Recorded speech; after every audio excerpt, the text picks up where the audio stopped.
Krau i Zotit. Kush i ka besuar predikimin tonë dhe kujt ju shfaq krau i Zotit? Kjo profecie pa harrueshme mesianike e profetit Isaia na ofron një simbol shumë të rëndësishëm të Jezus Krishtit.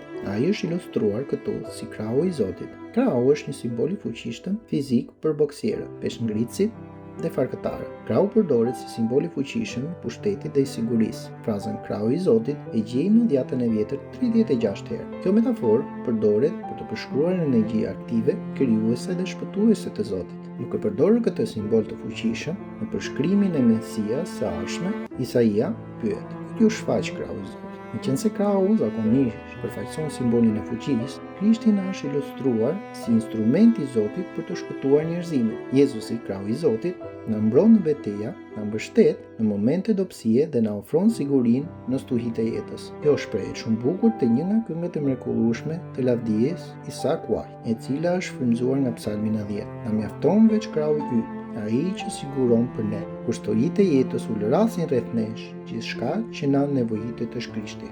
Ai jo vetëm është krau i fuqishëm mbrojtës për ne, por gjithashtu krau besnik që na siguron. Në një krah të fuqishëm, Jezusi e përfaqëson fort njerëzimin e tij me dashurinë të patundshme. E vërteta bekuese rreth sigurisë së të ardhmes së besimtarëve në Krisht theksohet tek premtimi i Jezusit: "Askush nuk do të rrëmbejë nga dora ime." Pikërisht prandaj, ne jemi të sigurt në duart e Jezusit. Për të na ndihmuar të vlerësojmë sigurinë dhe mbrojtjen që na ofron krau i Jezusit, Ellen G. White ka thënë: "Nëse do të mbështetemi te krau i fuqishëm dhe të pashteshëm, ai do të na forcojë në çdo ndërlikim të jetës dhe në çastet kur jemi pa kuraje.